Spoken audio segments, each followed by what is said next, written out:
Oh, incidentally, this piece of land is immediately across the street from the piece of land, not the building, rents for $48 million a year. It's the most valuable piece of San Francisco. Immediately across the street was a piece of land, smaller, and with a limit on how high it could go, because San Francisco building code says that you have to be able to see the cathedral from that intersection, so the building can't go up any higher than it is. Oh, wow. So for that reason, this piece of land is worth less than if you said you could go up 20 stories, because you can't build as high, the land's not worth as much.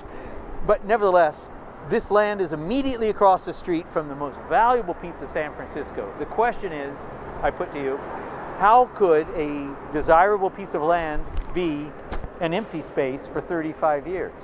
Why would a valuable piece of land be unused? The explanation is simple, actually. There are 3 ways to make a living in this world, and only 3 ways to make a living. You can do stuff, you can make stuff, and you can own the earth. Those are the only 3 ways to make a living. I'm a teacher, I don't make stuff, I just do stuff.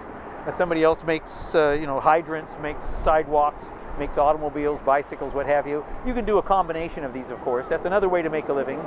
And the third way is to own a piece of land, get $48 million a year and rent it to somebody who's willing to put up a building, right? That's another way to do it. Each of those 3 categories, goods, services, and land, are taxed all around the world at about the same rate. Pretty similar. There are exceptions, but that's what they are, exceptions. Which of those 3 categories do you suppose is taxed at the lowest rate relative to the other 2? Land. Land. So if you are a major investor, do you invest in goods, services, or land? You invest in land, right? Because there's a low tax on it. It just makes sense. Money goes where it is going to be the least attacked, right? Investment. So that's in fact what Donald Trump does. The only piece of San Francisco that Donald Trump owns is this. He gets $48 million a year from San Franciscans, despite calling him misogynist, racist, a meanie, a baddie, stupid. Yes, it's the only piece of San Francisco. Yeah. At present, there's a small tax on the building and a smaller tax on land. Why was this piece of land still worth about $3 million a year, not developed? There was a $50,000 a year tax on it, so the owner made a decision to, rather than employ it, to keep it empty. Why was that? Speculation, waiting for its price to go up. Using the game of Monopoly to illustrate. Let's imagine that we are playing the game of Monopoly, and we agree before the game begins that none of us can build on this side of the game board. It's off limits. What does making this off limits do to the desirability, the price of the rest of the game board? That's what happens by not using desirable land, is it creates higher value of land before it naturally would go up. And the owner of this land does own other land, and saw an increase in income of over $500,000 in other land by not using this land. Now, that isn't to say that everybody who speculates in land makes money by doing so. But on average, yes, or this phenomena would not happen. Statistically, the underuse of desirable land results in fake scarcity. Not fake news, fake scarcity. That results in higher prices. So San Francisco and California, one reason it has high real estate values is because a lot of land is not being used. It's created scarcity. It was a choice. It's a choice not to use it. That results in a number of things. One, if the price of land goes up, people have to pay more to live in San Francisco than they otherwise would.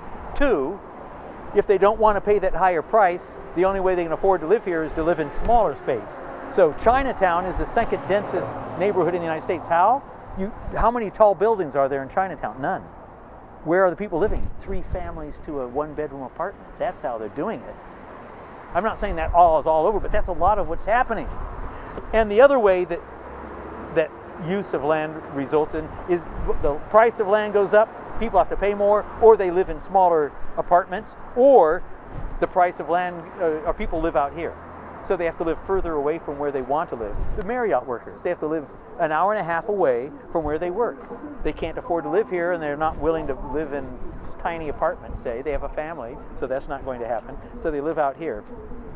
What George proposed was a tax equal to the annual value of location, location, location. So again, this is worth about $3 million a year. The tax is $100,000 a year. If the tax were $3 million a year, the owner would maximize the use of this site. And it was unused for, as I say, 35 years. How it would have been built on immediately had the owner had no expectation of deriving any income from the location in the future. Another example is right here. This 5-story building has now been empty for 8 years. What? Yes. The tax on that building is $28,000 a year, but the site is worth $1 million a year. So George proposed $1 million tax. What would you do? You'd build up as quickly as you could, you'd fill it up, and instead of people being pushed out here, an hour and a half away from San Francisco, there'd be living space in San Francisco. And if there's more housing, what happens to the price of housing? It goes down, right? Yep. The more you produce of something, the lower its price eventually will become. Well, that's what George proposed. And no tax on the building owner. At present, we tax the person who builds it, and we tax the person who's in it, and we tax the person who maintains it. And George said, why would you penalize? Why would you tax somebody for producing the stuff you want? And why would you not tax the person who's keeping you from using the earth? The Marriott workers, all they're asking for is a little raise in their wages. They're not asking for the land underneath the Marriott Hotel. That's what they should be asking for. And they should be asking for the land underneath Donald Trump's building. But they're not. My standard, my gauge for social justice is black, lesbian, disabled. When a black, lesbian, disabled person says, justice is here, I believe it. I do not believe it when a white woman says it. I do not believe it when a Latino woman says it. I don't believe it when a white guy says it, for sure. I believe it when the most oppressed part of community says, and that's my estimate, is that that's a black, lesbian, handicapped, says, it's good. I believe it's good at that point. But if in that moment that individual could say to another person, you still have to pay me to use this earth, there's not justice. As long as one person has to pay another person to use this earth, that's not justice. Not for the housing. I'm not speaking of paying for the housing, not paying for the goods and services, but paying to be on planet Earth, right? How much more wrong is it that, statistically speaking, every oppressed group in this country statistically pays white guys to live here? Statistically, males own the surface of North America. So there can be no social justice so long as blacks, LGBTQ, Catholics are paying a white Protestant hetero to be here. It's crazy talk, right?